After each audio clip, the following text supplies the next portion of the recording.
मागच्या भागात आपण पाहिलं, मानसी विरेंविरुद्धची केस कोर्टात जिंकली होती. मंदाताईंनी माई, राघव, रजनी यांना घरी जेवायला बोलवलं होतं. माईंना मंदाताईंना काहीतरी गोष्ट बोलायची होती, परंतु बोलावं की नाही या विचारातच त्या थांबल्या होत्या. आता पाहूया पुढे. हे जीवन सुंदर आहे, भाग 45. काय झालं माई? काय म्हणत होतात? बोला ना, मंदाताई माईंना म्हणाल्या. मंदाताई, मानसीचा हात राघवच्या हातात द्याल? माई म्हणाल्या. काय म्हणालात माई? मंदाताईंसाठी खूप सुखद धक्का होता. हो मंदाताई, मला मानसी माझी सून म्हणून पसंत आहे.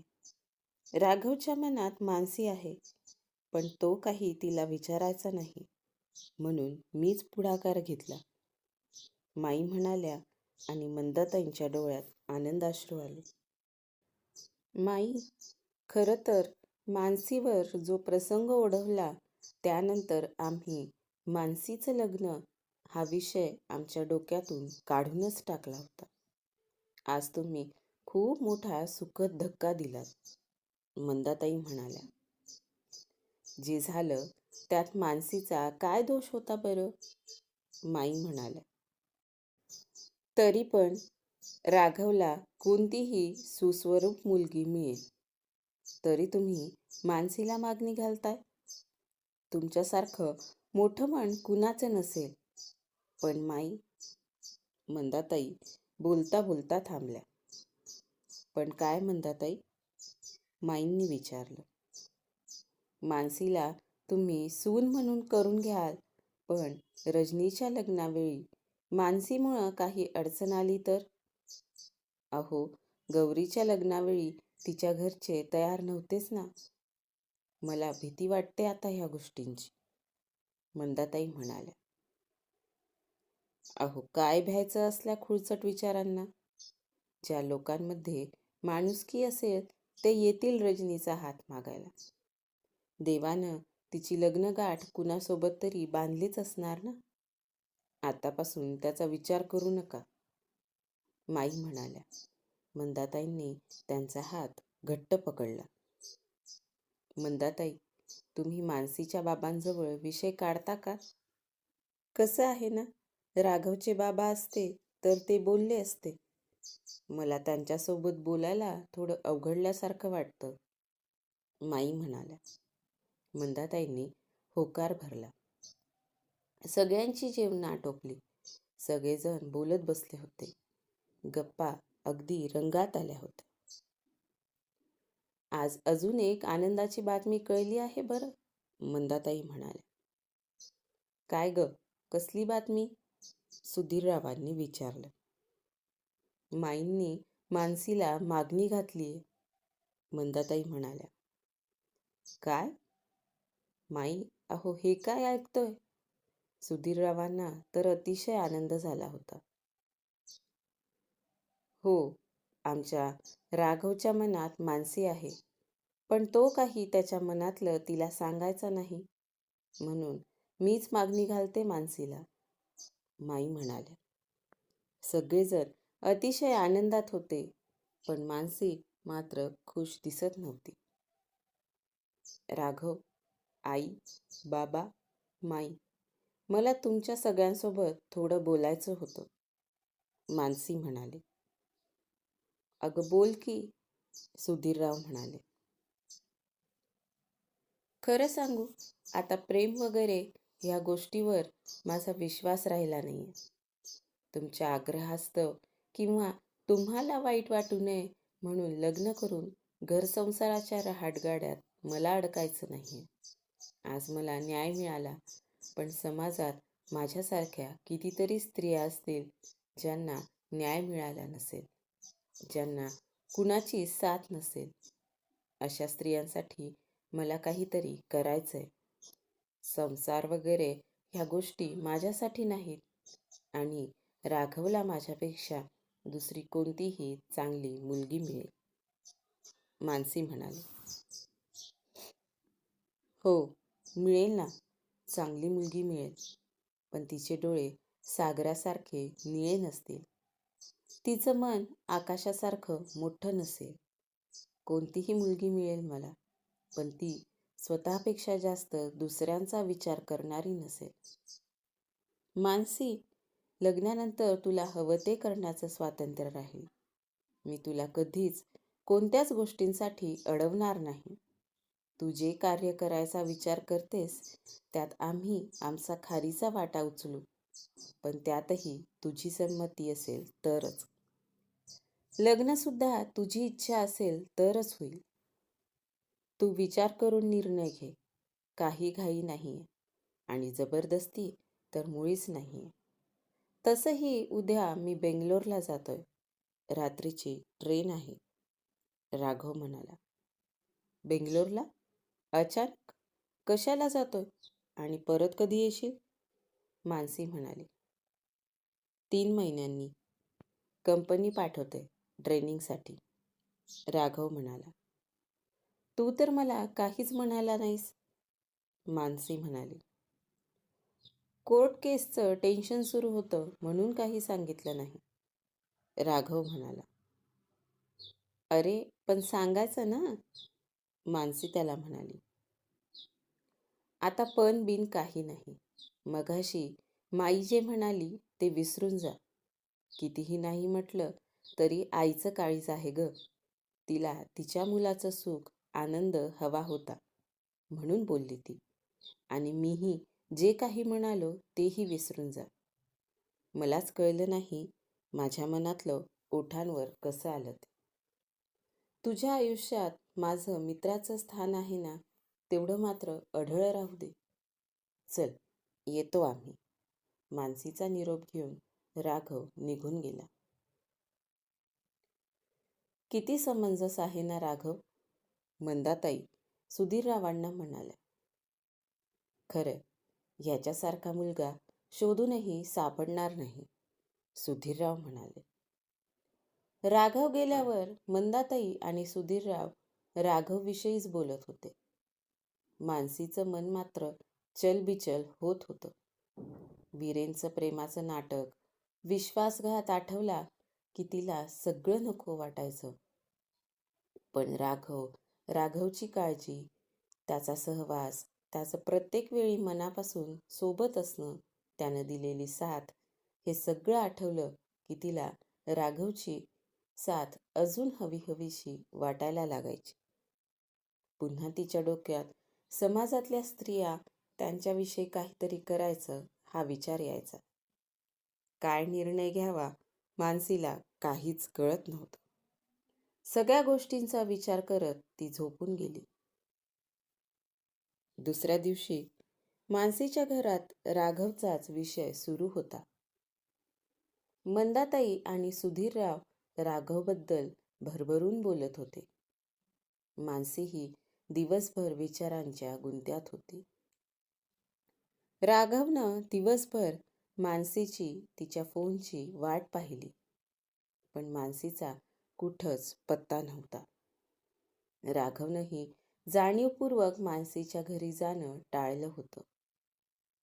राघवच्या ट्रेनची वेळ झाली आणि तो स्टेशनवर पोहोचला. ट्रेन यायला अजून 15 मिनिटांचा अवधी होता. राघव तिथल्या एका बाकड्यावर बसला. डोक्यात मानसीचाच विचार सुरू होता.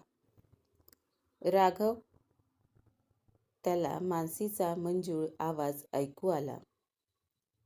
त्यानं चमकून इकडं तिकडं पाहिलं. त्याला मानसी त्याच्या बाजूला उभी दिसली. अजूनही भास होतात तिचे. राघव पुटपुटला. राघव, पुन्हा मानसीचाच आवाज, पुन्हा भास. राघवनं डोळे घट्ट मिटले. त्याला पुन्हा मानसीचा आवाज ऐकू आला. राघव, अरे मी आहे ना. मानसीनं राघवच्या खांद्याला धरून गदागदा हलवलं. मला वाटलं की मला भास झाला, राघव म्हणाला. अजून किती दिवस असं भास, स्वप्न यातच जगणार आहेस? बाहेर ये त्यातून. राघव, तुझ्या प्रेमाला एकदा नाही म्हटलं मी. पण आता मी नाही म्हणणार नाही. राघव, मला तुझी साथ हवी आहे. अगदी कायम. देशील ना? मानसी बोलू लागली. तिच्या डोळ्यात राघवबद्दलचं प्रेम दिसत होतं.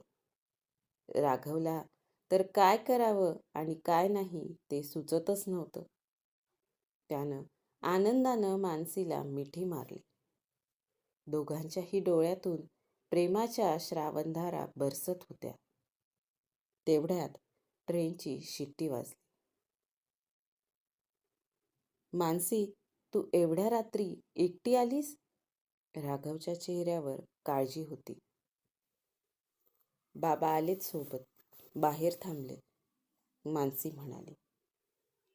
मानसी, राघव, दोघांनाही काय बोलावं सुचतच नव्हतं. राघव, लवकर ये परत, मी वाट बघते, मानसी त्याला म्हणाली.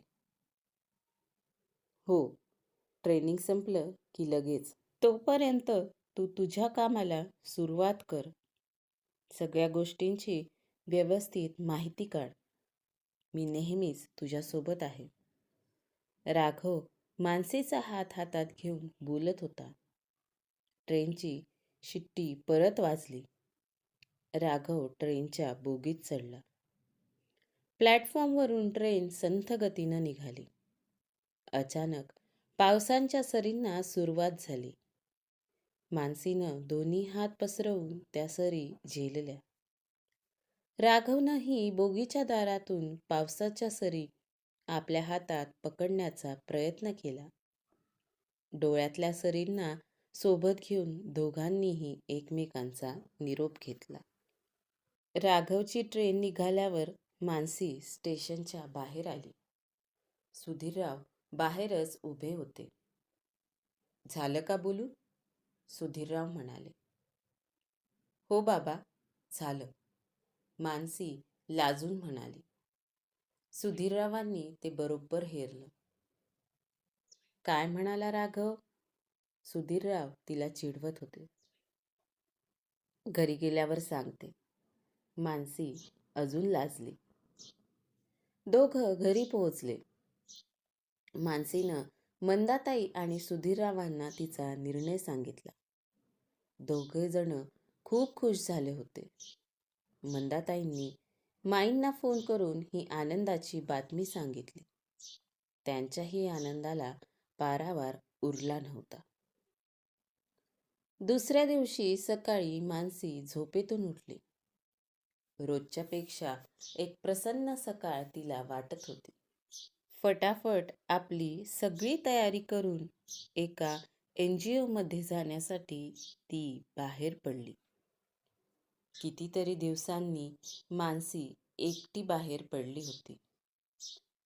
खरं तर लोकांच्या नजरांचा तिला त्रास होत होता.